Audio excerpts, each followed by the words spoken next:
कभी कभार जब हम किसी केस को इन्वेस्टिगेट कर रहे होते हैं, हमें खुद को ही नहीं पता होता कि ये केस आगे चलकर कितना मुश्किल होने वाला है। लेकिन जैसे जैसे केस की इन्वेस्टिगेशन आगे बढ़ती है, तैसे तैसे खुलासा होता है कि इस एक केस के तार अलग अलग केसेस से जुड़े हुए हैं। या यूं कहिए कि यह एक केस किसी बहुत बड़े केस का खुलासा करने वाला है। कुछ ऐसा ही है आज का केस। क्या हो गया लल्ला? चुप हो जा, बस हो गया। अब तुझे आगे बहुत अच्छी जिंदगी मिलेगी लल्ला। मानती हूँ लल्ला, इसमें तेरी कोई गलती नहीं है, सब तेरे मम्मी पापा की गलती है। अब मैं अपने लल्ला को लल्ला से मुन्नी बनाऊंगी, कितना प्यारा लगेगा। और मेरे लल्ला, तुझे बहुत लंबा सफर तय करना है।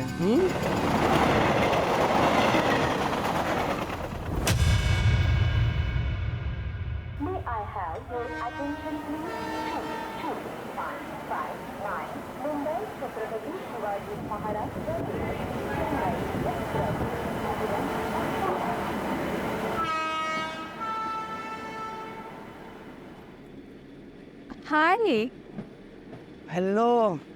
बहुत टाइम बाद। मैं तो रेगुलर ट्रैवल कर रहा हूँ पूरे टू कल्याण। आप ही काफ़ी टाइम से नहीं दिखाई दी है, कहाँ हैं आप? वो एक्चुअली इसकी तबीयत खराब है ना, इसीलिए। ये 9 महीने का हो गया? हाँ। इसको देखता हूँ तो मुझे मेरा आरव याद आता है, बहुत क्यूट है ये। आपका बेटा भी तो 7 महीने का हो गया होगा ना? अरे बहुत उधम करता है वो, मतलब पूछो मत। आप मुंबई में रहती है कहीं ना? हाँ। अच्छा हाँ, आपने बताया था, मैं भी काम कर सकता हूँ। आज आप इस टाइम पर? हाँ, थोड़ा ऑफिस से जल्दी फ्री हो गया था तो कल्याण वापस जा रहा हूँ।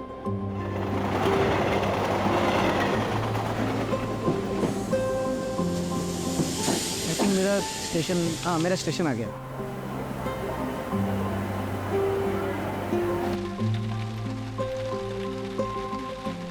आगे पापा आगे, पापा।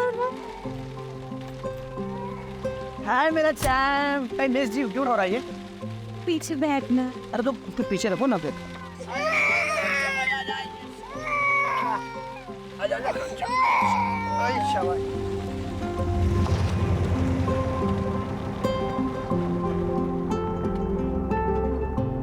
अच्छा रीमा, मुझे कल भी ऑफिस जाना पड़ेगा यार, क्लाइंट के साथ मीटिंग है, अवॉइड नहीं कर सकता। अजीत, पहले तुम हफ्ते में 2 बार जाते थे, अब तुम हर दिन घूमने जाते हो। देखना, एक दिन ऐसा आएगा ना, आरव तुम्हें भूल जाएगा। अरे ऐसे कैसे भूल जाएगा मेरा चैम्प? अच्छा भूल जाएगा तो मुझे? यार रीमा, तुमको पता है काम थोड़ा बढ़ गया है, 1-2 महीने की बात है, नया नया कॉन्ट्रैक्ट मिला है, 1-2 महीने में सेटल हो जाएगा यार, डोंट वरी। और कल इसका वैक्सीनेशन है, क्या मैं अकेले जाऊँ? कल ही? तुम्हें याद भी नहीं? अब ठीक है, मैं ऑफिस में बोल के मैं कल ब्रेक ले लेती हूँ।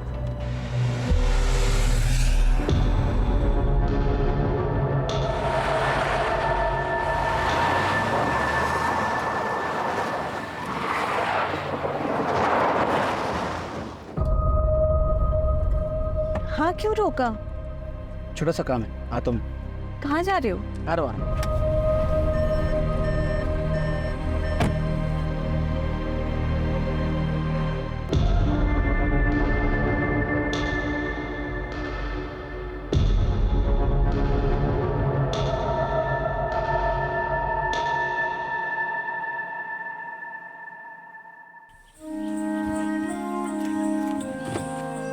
कहाँ जा रहे हो? तो एक मिनट,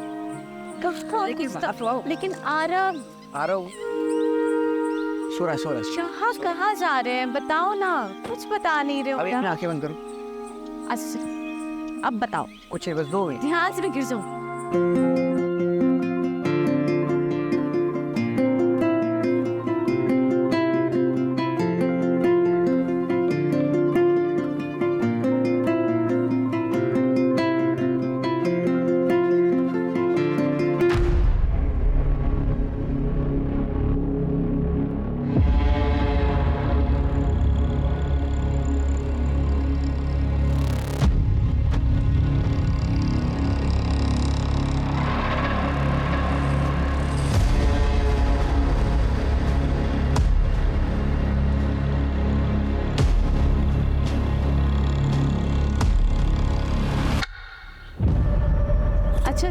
ना, आसपास कोई वॉशरूम है क्या?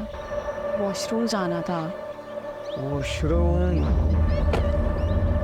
इसके पीछे है शायद। अच्छा मैं हूँ। मैं आता हूँ। नहीं नहीं नहीं, तुम आरव के साथ बैठो, मैं आती हूँ। श्योर। हाँ। संभाल के जाओ।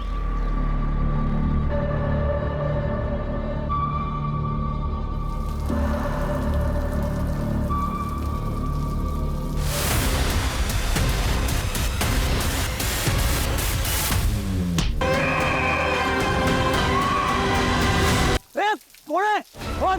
ओ दादा साइड ओ उठा, ओ दादा उठा, कौन आएगा?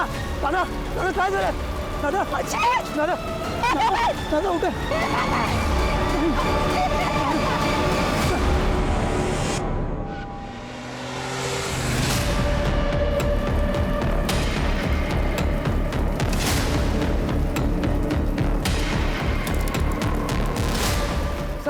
साहेब अहो त्याला मारलं, रॉडने मारलं आणि तिकडे पाहायला येत तो सर्व।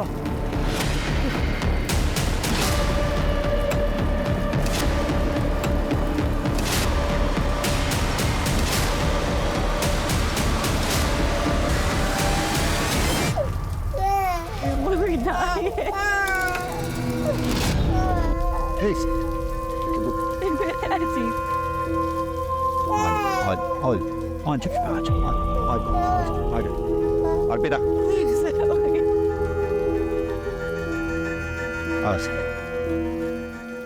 सर, ये सुदामा है, आई विटनेस, यही नौकरी करता है। क्या देखा तुमने? साहब को बताओ। साहब वो एक ये गाड़ी के पीछे ना एक सफ़ेद कलर की गाड़ी वो उधर गेट तक आई थी और बाद में चली गई। तो फिर इन्हें मारा किसने? साहब वो एक काले रंग का कोट वो पहनते ना, ऐसा हुडी करके। कौन है? लड़का था या लड़की पता नहीं, वो मार के चला गया। मैं उसको पकड़ने के लिए पीछे पीछे दौड़ा था, पर वो एक हवलदार साहब उनके पीछे पीछे चले गए, इसलिए फिर मैं वापस इधर आ गया। रीवा जी, आपने कुछ देखा या सुना? नहीं सर, मैं तो वॉशरूम गई थी उस तरफ, दूर थी तो कुछ आवाज ही नहीं आई। जैसे ही वापस आई था अजीत को किसी ने मार दिया। अच्छा एक बात बताइए, आपने भी वो व्हाइट गाड़ी देखी थी? व्हाइट कलर की गाड़ी? हाँ सर, वो तो कल्याण स्टेशन से हमारा पीछा कर रही थी। वो गाड़ी को मैंने यहाँ पे भी देखा था, लेकिन वो तो आगे चली गई थी। संभालिए अपने आप। सुनो, मैडम और बच्चे को सेफली घर पहुंचाओ। रुपेश, एम्बुलेंस के लिए कॉल करो, बॉडी को पोस्टमार्टम के लिए भिजवाओ। सर। रुपेश, कल्याण स्टेशन से लेकर यहाँ तक रास्ते में जितने भी सीसीटीवी हैं उनकी फुटेज चेक करो, क्या पता वो कार किसी कैमरा में कैप्चर हुई हो। और पता करो ये अपने पुलिस स्टेशन में कौन सा कांस्टेबल था जो यहाँ ड्यूटी पे था।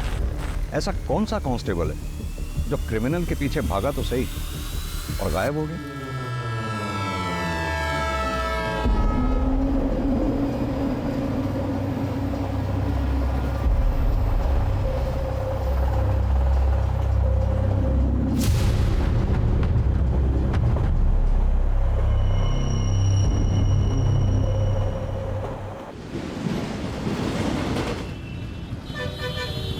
सर, पोस्टमार्टम रिपोर्ट के मुताबिक अजीत की मौत सर पे किसी भारी चीज़ के वार की वजह से हुई, और जैसा कि आई विटनेस सुदामा ने बताया, मारने वाले के हाथ में लोहे की रॉड थी। और सीसीटीवी में कुछ पता चला? सर, वो कार तो दिखी है, लेकिन उसके नंबर प्लेट पे एक ब्लैक कलर का स्टिकर लगा हुआ था, इसलिए नंबर नहीं दिखा। और ये अजीत काम क्या करता है? सर, उसका एसी का शोरूम है, इंडस्ट्रीज़ में एसी की सप्लाई करता है वो। उसके ज़्यादातर क्लाइंट्स पुणे में, इसलिए पुणे कई बार अप एंड डाउन करना पड़ता था। पुणे में उसका ऑफिस विमान नगर में। ऑफिस में कोई दुश्मनी वाला एंगल? नहीं सर, ऐसा कोई एंगल सामने नहीं आया। उस कांस्टेबल के बारे में पता चला जो क्राइम लोकेशन पे देखा गया था, जो क्रिमिनल के पीछे भागा था? पता कर रहे हैं सर। ये जो कोई भी है जरूर अजीत के मर्डर के इरादे से ही आया होगा, क्योंकि अजीत के पास से कुछ चोरी नहीं हुआ। डेफिनेटली ये पर्सनल एंगल ही है। अजीत की फैमिली में कौन कौन है? सर, अजीत की माँ बचपन में ही गुजर गई थी। उसके बाद उसके फादर सुनील पाटिल ने दूसरी शादी की, सविता पाटिल के साथ। कौन कर सकता है ऐसा मेरे बेटे के साथ? उसने तो कभी किसी का कुछ बुरा भी नहीं किया। नाटक बात खींचिए आप अपना। ये सब आपका किया था है। मैंने तो मेरे पति अजीत को मरवा डाला और अब माँ बनने का नाटक कर रही है।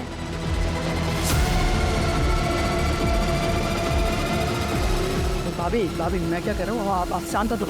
हाथ नहीं लगा।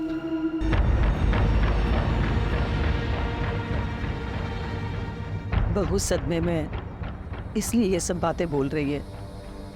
अजित भले ही मेरा सगा नहीं था, लेकिन वो मुझे अपने सगे से बढ़कर था। वो मेरा बेटा ही था। और जैसे हर घर में झगड़े होते भाइयों के, वैसे ही अजीत और शिव के भी झगड़े होते थे। शिव उठ, आज तुझे मेरे साथ ऑफिस जाना था ना, चल जल्दी, बोले ट्रेन मिस होगी। नहीं भैया आज नहीं, कल लेट आया ना तो नींद पूरी नहीं हुई है। अरे ऐसा कैसे चलेगा तेरा? ग्रेजुएशन कंप्लीट हो गया है तेरा, या तो बिजनेस ज्वाइन कर या तो आगे की पढ़ाई पूरी कर। 6 महीने से तो घर पे पड़ा हुआ है, या तो सोता रहता है तो पार्टी करता है। क्या रे तेरा लेक्चर देने का बोलना है क्या? भाई है ना, भाई बन के रहे, बाप बनने की कोशिश मत कर। शेर, ये तू कैसी बातें कर रहा है? वो तेरे भले के लिए बोल रहा है ना, और तू उसके साथ इतनी बदतमीजी से बात कर रहा है। माफी मांग उससे। कहाँ जा रहा है तू? दोस्त के घर पे सुकून से सोने। रे शिव, बहुत की तेरी मनमानी। रेडी हो और ऑफिस चल। हाथ लाऊं ना कुछ माला। जाऊ दे अजित, विनाशकाली विपरीत बुद्धि। पर ये आई जितना अच्छा बनने की कोशिश कर रही है ना, उतनी अच्छी वो है नहीं। वो नाटक कर रही है। उन्होंने कभी भी मेरे पति अजीत को अपना नहीं माना था। शिव किधर जा रहा है? जा मेरे कमरे में जाके सो जा। अरे जा ना, अंदर तो बहुत नाटक कर रही थी तू। करना पड़ता है, प्रॉपर्टी में हिस्सा नहीं चाहिए क्या? और तेरा भी गुस्सा ना थोड़ा कम ही रख, समझ गया? वो सिर्फ प्रॉपर्टी के लिए सारा नाटक करती है। तो क्या आपको लगता है कि प्रॉपर्टी की वजह से ये लोग अजीत का मर्डर करवा सकते हैं? हाँ सर, बिल्कुल। क्योंकि बाबा ने अजीत के नाम पे पूरी प्रॉपर्टी और बिजनेस कर दी थी, और बाबा ने अजीत को ये अथॉरिटी दी थी कि जब शिव पूरी तरीके से बिजनेस हैंडल करने के लिए रेडी हो जाएगा तब प्रॉपर्टी का बंटवारा कर सकते हैं। उन्होंने कभी भी शिव को सौतेला भाई नहीं माना, हमेशा दिल से अपनाया है। लेकिन शिव ने अजीत को कभी भी अपना परिवार नहीं माना, और इन सब चीजों का नतीजा आपके सामने है सर। संभालिए अपने आप। सास बहू में कहा खिटपिट नहीं होती है सर, लेकिन एक बात कहूंगी, अजीत साहब और रीमा दीदी बहुत अच्छे लोग हैं। यहाँ कब से काम कर रही हो? यही कुछ 2-4 महीने पहले। कैसे लगी थी नौकरी? वो अजीत साहब ने एजेंसी से बात की थी, मैं एजेंसी के जरिए यहाँ आई।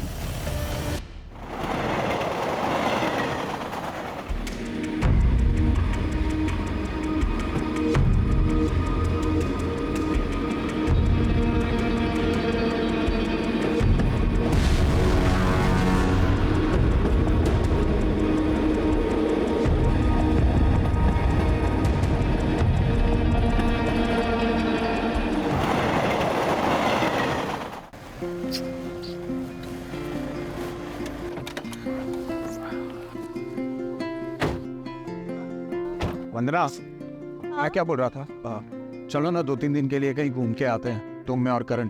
तुम्हारा मूड भी चेंज हो जाएगा और थोड़ा स्ट्रेस भी कम हो जाएगा तुम्हारा। नहीं नहीं, मुझे नहीं जाना कहीं पे भी। क्यों? मुझे ना काम का बहुत ही ज़्यादा प्रेशर है, और मुझे लग रहा है ना मैं अपना काम ना मैनेज भी नहीं कर पा रही हूँ। अरे don't worry, don't take stress, सब ठीक हो जाएगा। ओके वंदना, इसे भूख लगी होगी, इसे फीड करा दो प्लीज। अरे नहीं नहीं, मेरी ना आधे घंटे में प्रेजेंटेशन है और मुझे प्रिपरेशन भी करनी है। तुम ना इसे फार्मूला पिला दो। व्हाट? 1 minute, hello. वो इसके साथ बिल्कुल भी अटैचमेंट नहीं है। यस, अरे सुनो।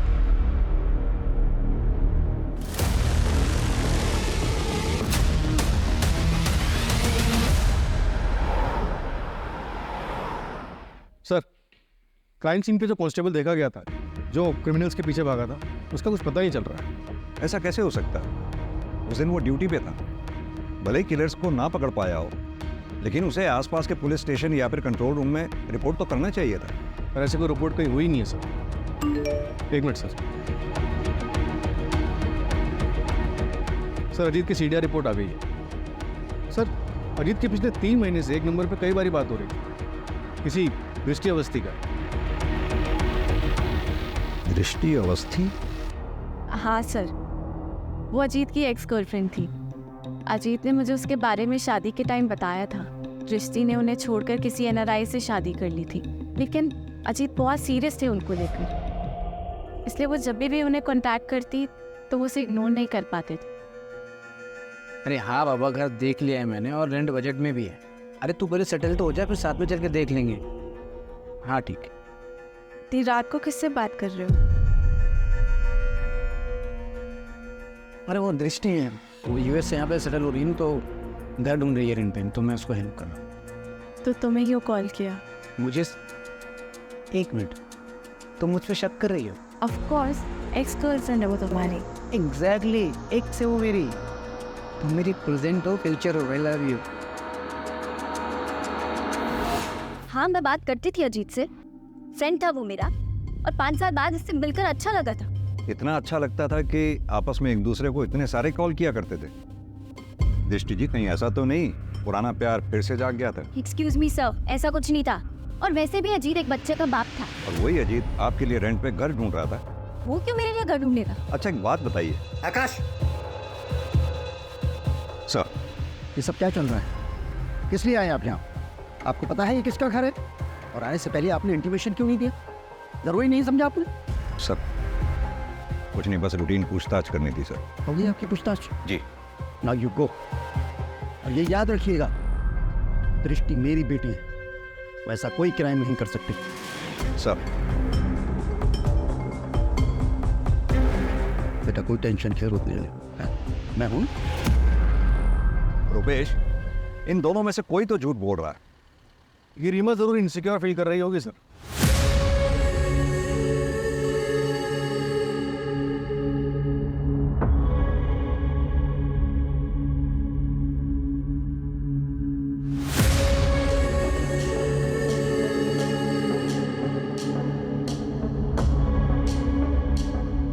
और उसे लग रहा हो कि अजीत उसे चीट कर रहा है।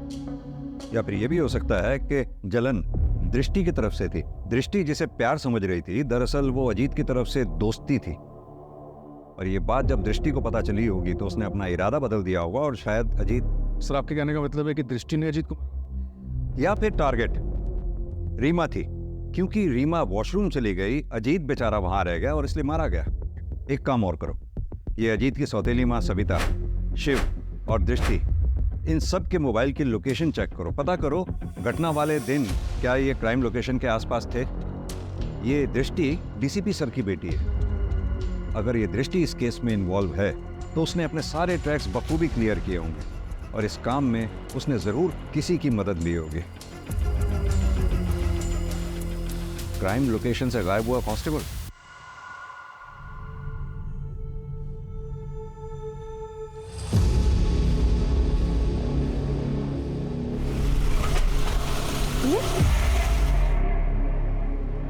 पता नहीं क्या हो गया, मैं चेक करता हूँ, तुम बैठे रहना।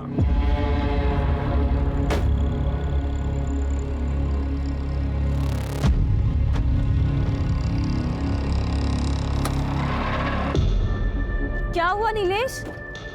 पता नहीं यार, शायद पेट्रोल टैंक लीकेज है, मुझे फोन करना पड़ेगा। हाँ शहजाद सुनना, मेरी गाड़ी बंद हो गई है यार।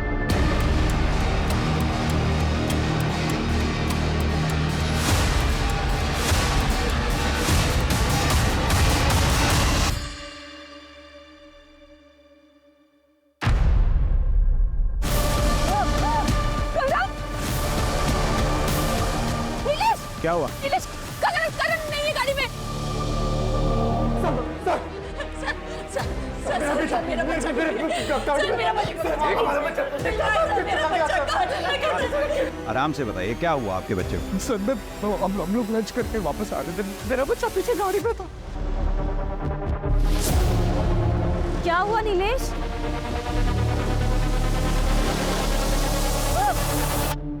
कुछ देखा आपने? सर मैंने कुछ नहीं देखा।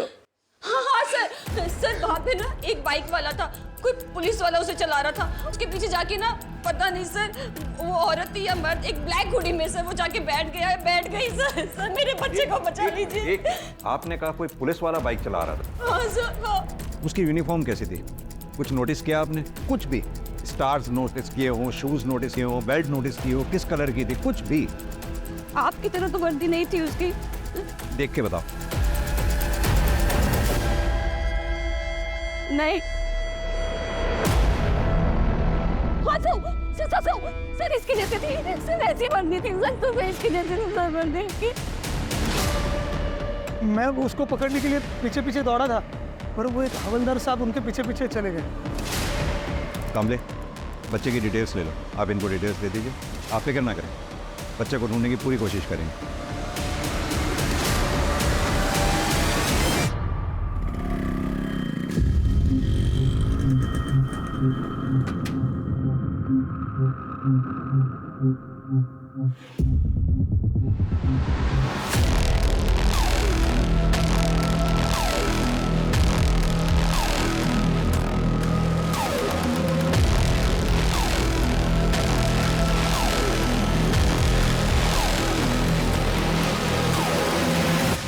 एक काम करो, नीलेश और वंदना का बच्चा जहां से चोरी हुआ था उसके आसपास के सीसीटीवी फुटेजेस चेक करो।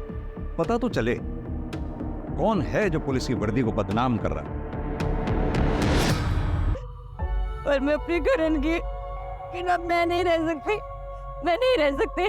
नीलेश मुझे ब्याह करने लाके दो, नीलेश मुझे मेरा करण लाके दो, प्लीज लाके दो, प्लीज मुझे मेरा लाके दो। मैं डिटेल्स भेज रहा हूँ, पूरे शहर में नाकाबंदी करवा दो। या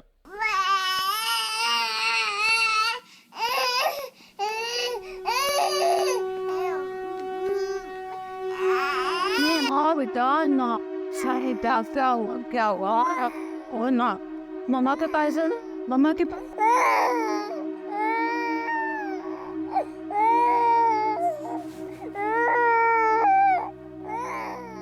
दीदी दीदी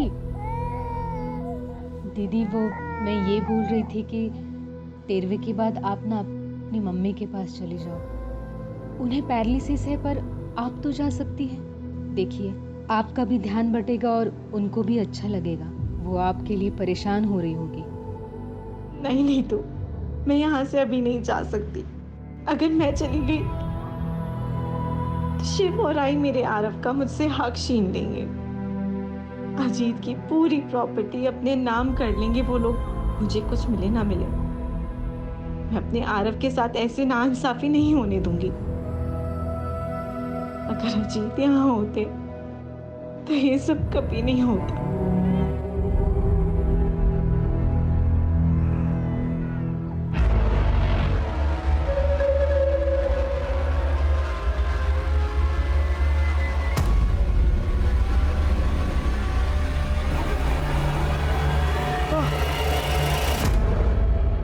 मंदिर छोड़ता हूँ।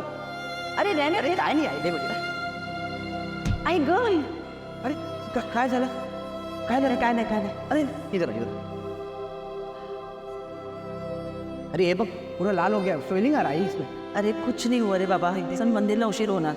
अरे 2 मिनट थांब 2 मिनट। अरे थांब ना 2 मिनट आई। कांस्टेबल क्रिमिनल के पीछे भागा था। वहीं अभी वंदना के केस में पुलिस कांस्टेबल बच्चा चुराने वाले का साथ दे रहा है। एक सेकंड, रुपेश, कहीं ऐसा तो नहीं है अजीत कोलेटरल डैमेज का शिकार था? मेरा मतलब क्रिमिनल बच्चा चुराने आया हो और अजीत मारा गया। क्या बे सारे वो मैं क्या कर रहा है? हाँ, कितने का टारगेट था और तूने क्या किया? क्या फायदा तेरी इस वर्दी का? हाँ, कोशिश तो कर रहा हूँ ना, मुझे नजर में है भाई, जल्दी कुछ करता हूँ मैं। देख, इस महीने अगर 10 का टारगेट पूरा नहीं किया ना तूने, तो मैं तुझे काट डालूंगी। और अगर मैंने तुझे माफ भी कर दिया ना, तो बबीता तुझे माफ नहीं करेगी। तेरे साथ साथ तेरे पूरे परिवार को भी वो काट डालेगी। चलिए फिर। तेरा गुना हो जाएगा। ऐसा ना ना ना ना, क्या हुआ मेरे बाबू को, क्या हुआ? ओ नहीं नहीं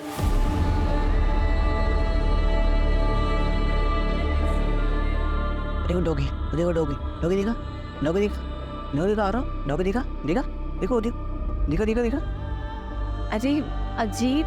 डॉगी आ। अरे मैं सुला देती हूँ। हाँ अरे तुम सो जाओ, मैं जगाऊँ। डोंट वरी, तुम सो जाओ। अरे पक्का? बोलो मम्मी आओ, मम्मा सो जाओ, मम्मा सो जाओ, मम्मा go and sleep, good night. Good night.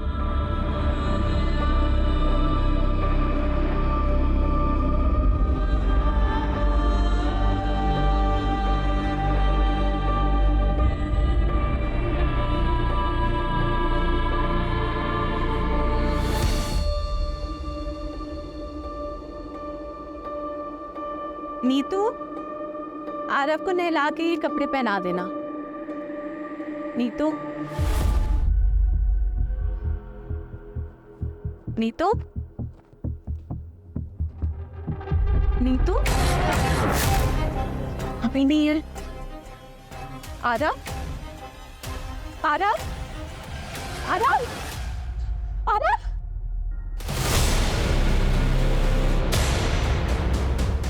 Aarav,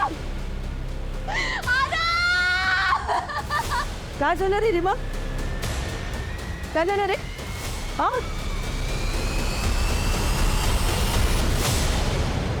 आपकी नैनी नीतू रहती कहाँ पर है? एक सेकंड सर। ये उसका आईडी कार्ड है सर। अजीत नहीं रहे, पर मुझे प्लीज आरव को ढूंढ दीजिए। मैं मर जाऊंगी उसके बिना,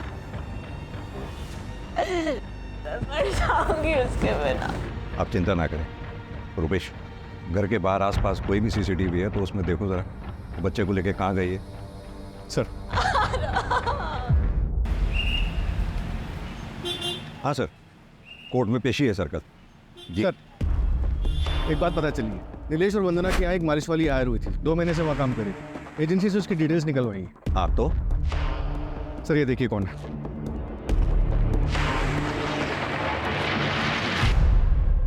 ये तो नीतू है।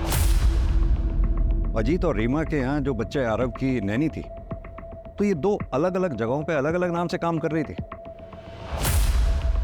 मतलब नीतू बच्चा चोर है। लग तो ऐसे रहा सर। अगर ऐसा है तो फिर अजीत का मर्डर इसमें कहाँ फिट बैठता है? रुपेश, 2 बच्चों की किडनैपिंग हुई है। अगर 48 घंटों के अंदर हमने इन्हें नहीं ढूंढा तो उनकी तस्करी हो जाएगी, और अगर ये कोई रंजिश का खेल है तो बच्चों की जान को खतरा हो सकता है। सर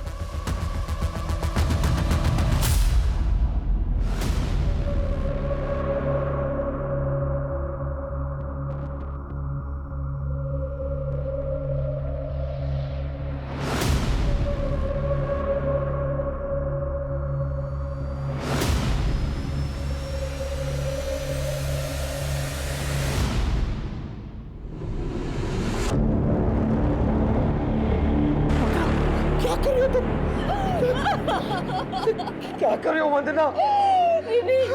नीलेश, मैं करण के बिना नहीं रह सकती। मुझे मेरा बच्चा चाहिए, मुझे मेरा बच्चा चाहिए। मैं नहीं जी सकती।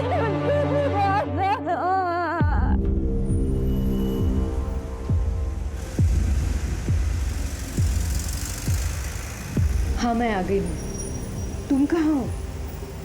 मैं प्लेटफॉर्म 1 पे हूँ, जल्दी आ जाओ।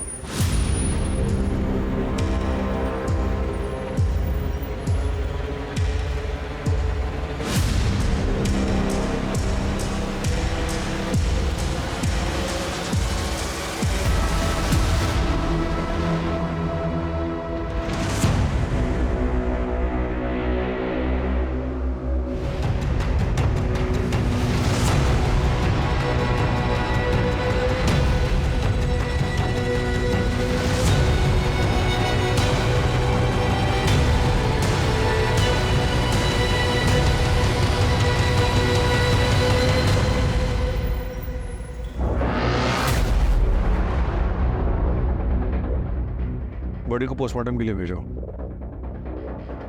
उन लोगों को पता चल गया होगा कि हम नीतू के जरिए उनके चाइल्ड ट्रैफिकिंग गैंग तक पहुंचने वाले हैं। उन लोगों ने नीतू को मारकर बीच के लिंक को तोड़ दिया।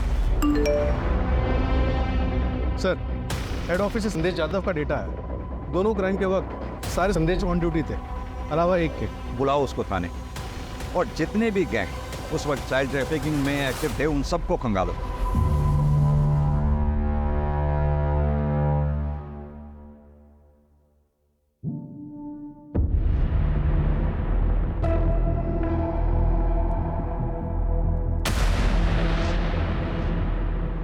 क्यों चुराया ये बच्चा? सर ये मैं नहीं हूँ सर। मैं बच्चा क्यों चुराऊंगा? सर मैंने ऐसा कुछ नहीं किया सर। नेम प्लेट दिखाई दे रही है, नाम पढ़ो ध्यान से। संदेश यादव। करेक्ट। सर ये कोई दूसरा संदेश यादव भी हो सकता है, या फिर किसी ने मेरे नाम की झूठी नेम प्लेट बना के ये कांड किया हो। जिस दिन ये बच्चा गायब हुआ, डिपार्टमेंट में जितने भी संदेश यादव नाम के हेड कांस्टेबल हैं सब ऑन ड्यूटी थे, सिवाय तुम्हारे। और यही नहीं, अभी एक हफ्ता पहले अजीत पाटिल नाम के आदमी का मर्डर हुआ, वहां भी आई विटनेस का यह कहना है कि उसने तुम्हें वहां देखा था। सर वो आदमी झूठ बोल रहे हैं सर। मैं ऐसा क्यों करूंगा? और मैं पिछले 15 दिनों से मेडिटेशन सेंटर में था सर। हमें तुम्हारी लीव एप्लीकेशन और मेडिटेशन सेंटर के डॉक्यूमेंट्स चाहिए होंगे, और अपनी ये वर्दी यहाँ जमा करवा दो मेरे पास। मैं तुम्हारे सीनियर से बात कर लूँगा। सर,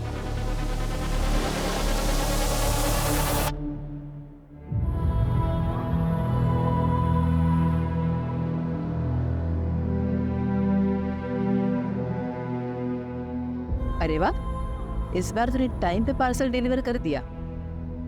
अब आगे से नहीं होगा, पुलिस को भनक लग गई है। अब थोड़े दिन के लिए सब कुछ चुपना होगा। फिर तुझे हमारे साथ शामिल करने का क्या फायदा हुआ? अरे ये सब मचमच करने का टाइम नहीं है अभी।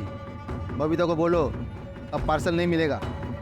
अरे जो पार्सल है ना, इसको जल्दी अपनी मंजिल तक पहुंचाओ, और थोड़े दिन के लिए सब लोग सुमड़ी में कल्टो।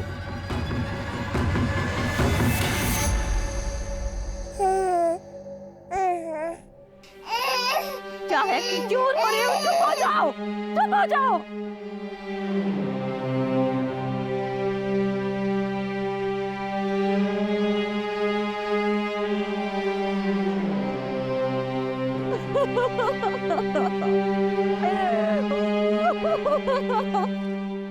सर, ये बोरीवली पुलिस स्टेशन में केस दर्ज हुआ था।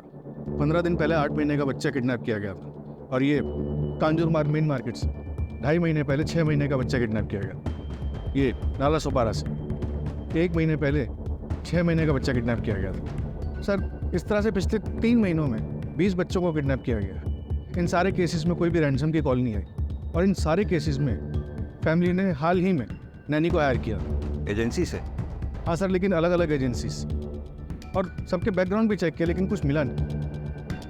हो सकता है कि ये लोग फर्स्ट टाइम ऑफेंडर्स थे, या फिर ये भी हो सकता है कि आज तक अभी पकड़े नहीं गए, कि कोई क्रिमिनल रिकॉर्ड बने। इन सब में हमारे पास सिर्फ एक ही नाम था, नीतू, जिसे मारकर उन्होंने वो लिंक भी तोड़ दिया, जिसकी लास्ट लोकेशन कल्याण स्टेशन थी। कल्याण स्टेशन? यही सोच रहा था मैं रुपेश, कि बच्चे जब भी किडनैप होते थे या ऐसे किस्से होते थे तो शहर में हर जगह नाकाबंदी लगा दी जाती थी, सभी police station checking point create कर देते थे। फिर ये लोग बच्चों को लेके इतनी चालाकी से, इतने क्लीनली कैसे निकल जाते थे? क्या मोड ऑफ ट्रांसपोर्ट रहता था इन लोगों? जाहिर सी बात है, फ्लाइट तो पॉसिबल है नहीं, उसमें चेकिंग होती है। बाई रोड ये लोग जा नहीं सकते, क्योंकि शहर में हर जगह चेकिंग पॉइंट से नाकाबंदी लगा रखी थी। अब बची ट्रेन। ट्रेन में इतनी चेकिंग नहीं होती, उसमें आसानी से बच्चों को यहाँ से वहाँ ले जाया जा सकता है। और अब तुम बता रहे हो कि नीतू के फोन की लास्ट लोकेशन भी कल्याण स्टेशन थी, मतलब कल्याण स्टेशन से बच्चे ट्रांसफर हो रहे हैं। हमें पता चला है कल्याण जंक्शन से बच्चों की तस्करी हो रही है। सर, आपको जो मदद चाहिए बताइए, अगर ऐसा हो रहा है तो हम सबके लिए जिम्मेदारी है। हमें पूरे स्टेशन के सारे प्लेटफॉर्म्स के CCTV फुटेजेस चाहिए होंगे। और हाँ, हो सकता है औरतें बच्चों के साथ हो। कोई भी औरत अगर आपको बैग के साथ या बच्चे के साथ दिखती है, फौरन ट्रैक करो। सर, मैं अरेंज करवाता हूँ। Thank you.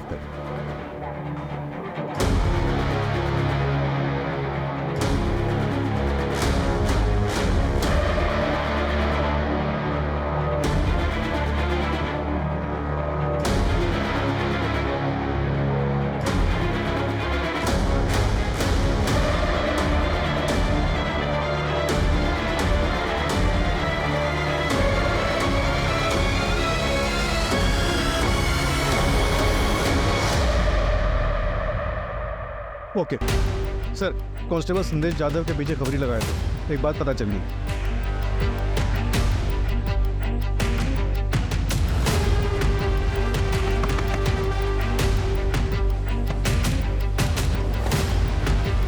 सर आप यहाँ पे? हाँ, हम यहाँ पे। Sir please.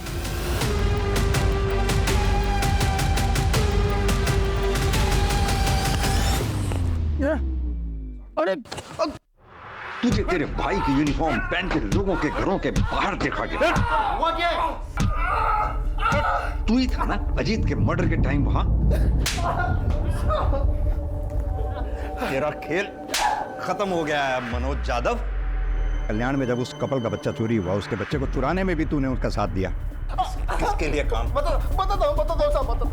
मेरे पास कोई काम नहीं था। फिर कुछ दिन पहले मुझे एक औरत मिली, उसने मुझे अच्छे खासे पैसे ऑफर किए थे साहब। उसे पता था ना तेरा भाई कांस्टेबल है और ये छुट्टी पे है, मेडिटेशन सेंटर में है। हाँ साहब, उसे पता था, तभी तो उसने मुझे काम दिया। और उसने मुझे आसपास के इलाकों में नज़र रखने के लिए बोला। जो फैमिली में 1 साल से कम उम्र के बच्चे हैं, उनकी इंफॉर्मेशन निकालने का और उनके फ़ोटोज़ भेजने के लिए बोला था साहब। इस काम के मुझे 10,000 रुपये मिलते थे। फिर उसने मुझे बच्चे चुराने का काम दिया, उसके मुझे 75,000 रुपये मिलने लगे। लेकिन बच्चे हैंडओवर किसको करता? किसे हैंडओवर करता था वो? सब बोल। उसी औरत को, अर्चना को। उसके अलावा मैं किसी को नहीं जानता साहब। ताला तोड़ना पड़ेगा।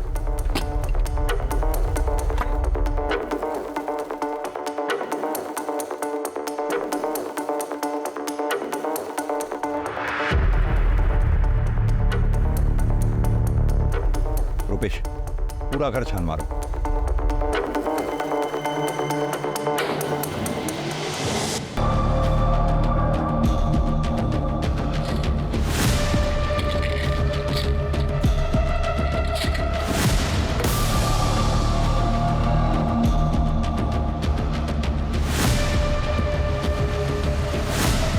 सर इधर आइए प्लीज।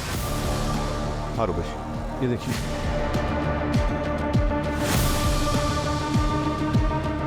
क्रिमिनल्स तो हमसे भी 10 कदम आगे निकले।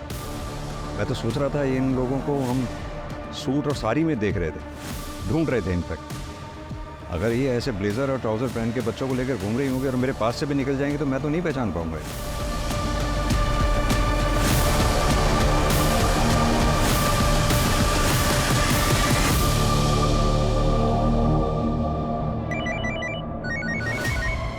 जिस औरत का हुलिया बताया था आपने हमें, सीसीटीवी में वैसी औरत दिखी है। वो औरत अभी अभी हैदराबाद वाली ट्रेन में बैठी है, बोगी नंबर S8 में। ट्रेन 2 घंटे पहले निकल चुकी है। पूना रेलवे स्टेशन पे JRP को इन्फॉर्म कर दो, हमारी पुलिस टीम वहां पहुंच रही है। Okay sir.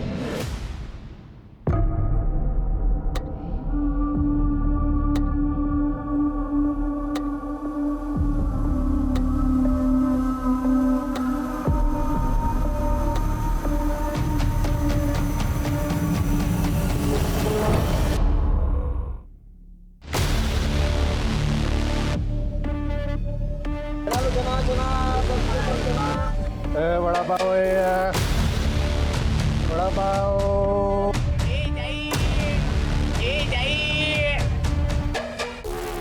Ticket please.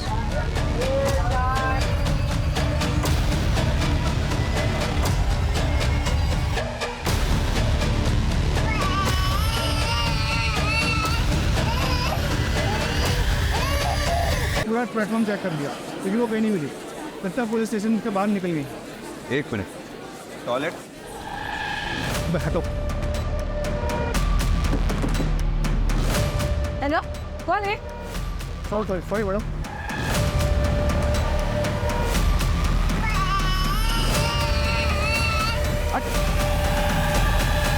हटो।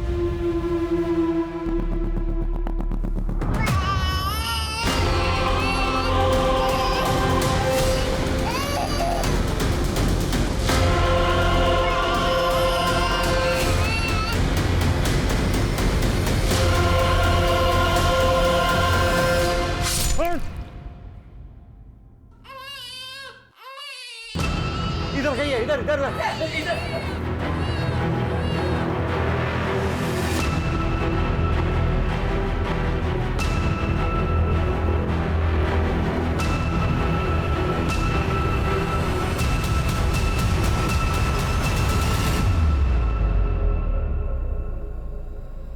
हमें ये तो पता चल गया तुम लोग बच्चे कैसे चुराते थे, ट्रैफिकिंग कैसे करते थे। ये बताओ कि अजीत को क्यों मारा?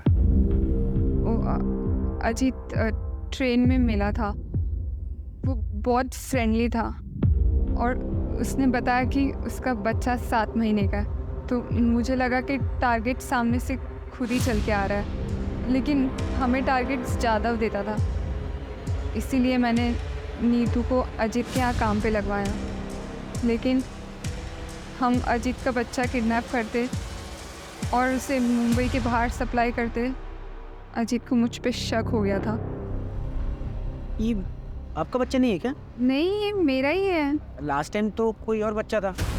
अच्छा, वो मतलब वो मेरी बहन के पास है मेरा बच्चा, और उसका बेटा मेरे पास है। Excuse me. वो मेरी फ़ोटो खींच रहा था, तो मुझे यकीन हो गया कि इसको शक है और ये पुलिस के पास जा सकता है।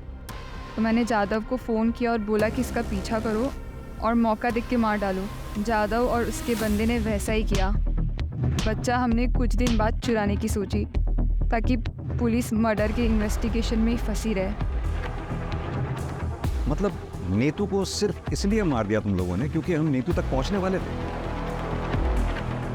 और वो तुम्हारी साथी कहाँ है?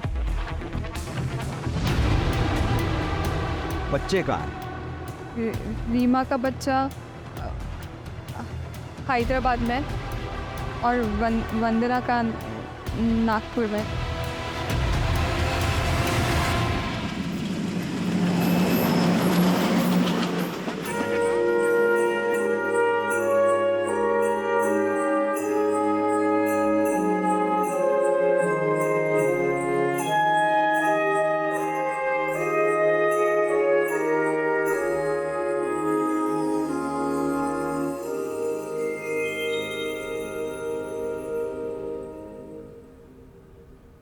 वंदना के बच्चे को तो हमने बचा लिया, लेकिन रीमा का बच्चा अभी भी हैदराबाद में है। उसकी तलाश जारी है।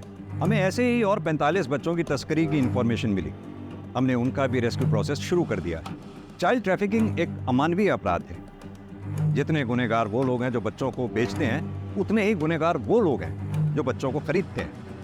अगर किसी कपल को औलाद नहीं होती, इसका मतलब ये नहीं कि उनको लाइसेंस मिल गया बच्चा खरीदने का। वहीं अगर कोई चाइल्डलेस कपल बच्चा अडॉप्ट करना चाहता है तो वो मेक श्योर कर ले कि पूरी लीगल फॉर्मेलिटीज़ के बाद ही बच्चा उनकी गोद में आए।